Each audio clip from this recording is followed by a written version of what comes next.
basically, they're just a natural way of detaining water instead of digging a big hole in the ground. So it can be planted with any type of native plants. It's sort of up to you guys if that's the direction you want to go. But water that flows through or flows over the ground will basically flow into the rain garden, and then there's a filtration and retention zone that basically will hold the water there. And then again, like I mentioned earlier, detaining water is just taking water away from the system that would have to go through the pipes otherwise.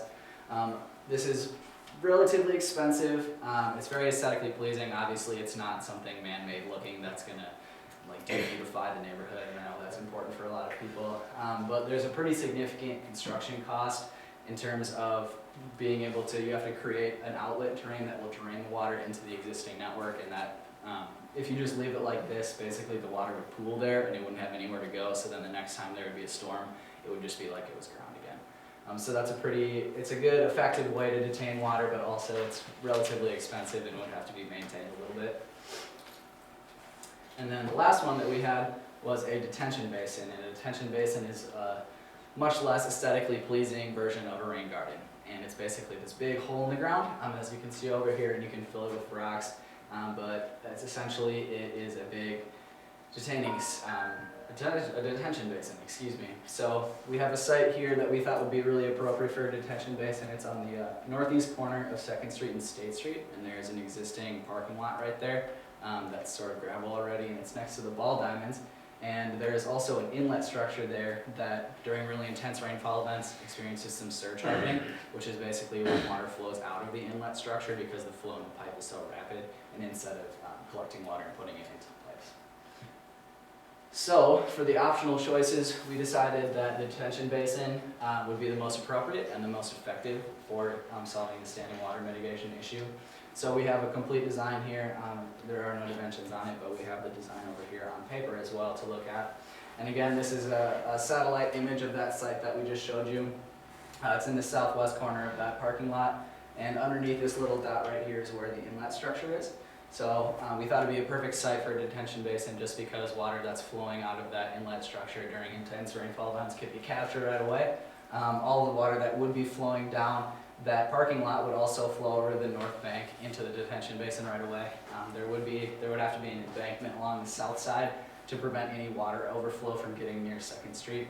And there also needed to be an outlet drain that would be able to drain the whole detention basin when full back into the stormwater system after the rainfall event is over. Yeah, so that covers it for standing water. Alright, so I'm going to talk about the outlet channel in the southeast corner of town. This is a picture of it, as Nate said earlier. As you can see, the banks of the channel are experiencing quite a bit of erosion, and that's because during intense rainfall events, the flow out of the outlet structure is pretty turbulent, which it essentially just means it's going fast and it erodes the channel. So we did some research and found that these types of problems are most commonly solved by stabilizing the channel bank itself, physically reinforcing it with things like soil retention blankets or riprap, and decreasing the flow rate. The flow rate in our case would be slowed down upstream with the detention basin, but in order to do that at the outlet structure itself would be very costly and construction intensive, excuse me. So we decided to focus mainly on the first two options. So again, like the standing water, we decided to break it into necessary and optional choices. So for necessary, we decided to cut and fill the banks to 4-to-1 slope. So this is a flat enough slope to where other things like soil retention blankets and riprap can also be effective, but at the same time it widens the area that the water contacts on the bank itself. So it decreases the stresses that the bank feels, so there isn't as much erosion. And for our optional, we decided to deal with mainly the first 200 feet of the channel, because that's really the only area that's experiencing severe erosion. So we suggested lining that with concrete, that way there would be no erosion whatsoever, rip-wrapping it, vegetation or grass lining, and soil retention blankets. So this is a picture, an AutoCAD drawing, excuse me, of the area. So State Street and East Kayla Lane is where the outlet box right there is, and then the hatched area is the first 200 feet of the channel that is experiencing the most severe erosion. Alright, so rock riprap is generally used in areas where the flow is very turbulent. It works by creating space between the soil and the water, and it absorbs the energy from the water so the soil doesn't take it, because when the soil takes too much energy, it erodes away. It is found that you have to stack the rocks at least 2 rocks deep in order to make it effective. This is one of our preferred options because it's very effective and requires little to no maintenance once it is implemented. Vegetation and grass lining is another option. This essentially works by having the roots of the plants hold the soil in place so that it can't be carried away by the water. The vegetation itself provides an extra layer between the water and the soil so it doesn't, again, erode away as quickly. Some pros to this are it's relatively inexpensive. It obviously looks very natural, so there isn't evidence that like civil engineering work has been done on the site. But one con to this is that the vegetation obviously doesn't grow overnight, so it takes a while to be effective. So our last option was soil retention blankets, and these essentially work, it's essentially a blanket, so you just lay it on top of the channel bank itself, and it holds the dirt in place.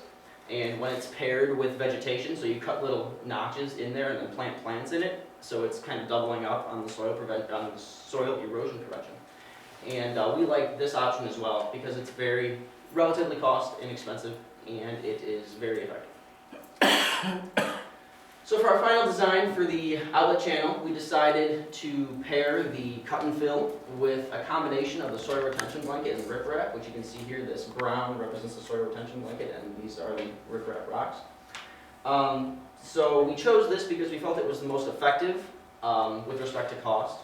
And so how it would work is you would lay the soil retention blanket down on the channel, like I said before, and then you would stack the rocks, at least 2 rocks deep, on top of the soil retention blanket in order to prevent the erosion in the channel.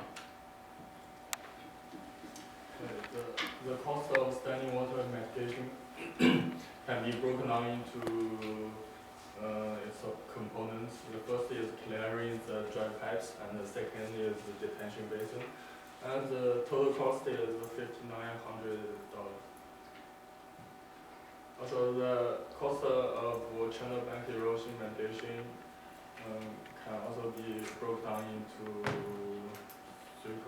3 components: cut and fill, soil retention, blankets, and rock riprap. And the total cost is about $12,000. Alright, so for the construction for the project, we took each of the major design alternatives that we suggested and we timed them out here. So because none of the alternatives none of them require another one to be completed first to start construction. So construction for all of these could be done simultaneously, which means that the construction for the process would be relatively brief. We assumed a construction crew of 5 to 7 people, and as you can see here, we believe that this could be done in roughly 7 days. So, in conclusion, for the 2 design objectives that we were given for Prairie City, we considered many design alternatives, but after crunching the numbers and doing all the research, we decided that clearing the dry pipes is definitely essential for the standing water mitigation, as well as constructing a detention basin to hold the flow that the pipes cannot handle during intense rainfall events. And for the outlet channel erosion, we decided pairing the cut and fill with the soil retention blankets and the rock riprap would be most effective, as well as most cost effective. And yeah, thank you for coming. At this point, I would open up to questions. The detention basin, obviously most of the time it's going to be dry, right? Yes. Except when there's a stormwater event. Does that mean that it can continue to function as a parking lot during the times when it's dry, or does it need to have a grass surface put down, or? Well, the detention basin is, we didn't talk about any of the geometric specifications for it, but it's basically at the bed, or the bed is 4 feet below ground level, and then the banks are 12 feet down, so it's a 3-to-1 slope to the bed of it. So the detention basin would have to have riprap on the banks, which is sort of like the rocks that we talked about before. So the detention basin is, when it's dry, it's basically just a big hole in the ground, and you can use it for things, but we would not suggest that. It would be very difficult to actually get anything in or out of it. That's one of the downfalls of detention basins, is that they're very effective at doing what they do, but they also take up quite a bit of space, and they're not exactly great to look at. But they are definitely probably the most cost-effective solution for something like that. So I guess it would be a matter of maybe some further engineering to determine if it could No, it's kind of nice to be able to have it function as some other amenity, like a parking Mhm. lot or a park or green space or something. Yeah, well, you could also create the same type of thing, or the same effect with a large rain garden instead of a detention basin. A rain garden is basically a natural version of them. It doesn't hold quite as much water, but like we mentioned earlier, it's way better to look at. It's a lot more beautiful and natural looking than a detention basin. It is quite less effective, but that's obviously something that the city could decide. And something also that came up in our university presentations yesterday was that no matter what, or basically the combination of all the mitigation efforts that we talked about, they would be effective, but the fact is that 24-inch pipe on State Street right now during rainfall events is over capacity, and changing anything upstream of that is going to affect the standing water. There's not going to be as much of it, but the pipe is still going to be over capacity, so there is going to be some backup, and that's what we thought. Doubling up or contingent systems with the rain gardens and things like that would be good. But the fact of the matter is that without actually tearing up the pipe and replacing it with a bigger one, there's really not a long-term solution. This is more of a mitigation rather than a completely getting rid of the problem. So that's something that we talked about yesterday a little bit, is that even with all of our design alternatives, even if you did all of them together, it would be effective and it would significantly decrease the amount of standing water that's up in this part of the neighborhood, but it would not completely get rid of it until the pipes themselves are pulled up from the ground and replaced with bigger ones. So with clearing out the drive pipes, how much would that, I guess how much water would be standing? And is it just the drive pipe, or how much more ground are you digging out after the drive pipe? Are you going out 5 feet from that as well? Yeah, well, having the drive pipes themselves, since the ground level has filled in to where the drive pipes are filled in, clearing out the drive pipes, you would have the ground level basically still be up to as high as it is inside the drive pipe, so the channels themselves would have to be deepened, I think at least 6 or 8 inches around the whole part of the neighborhood, and that obviously can be paired with the perforated PVC pipes, or the drainage tunnels.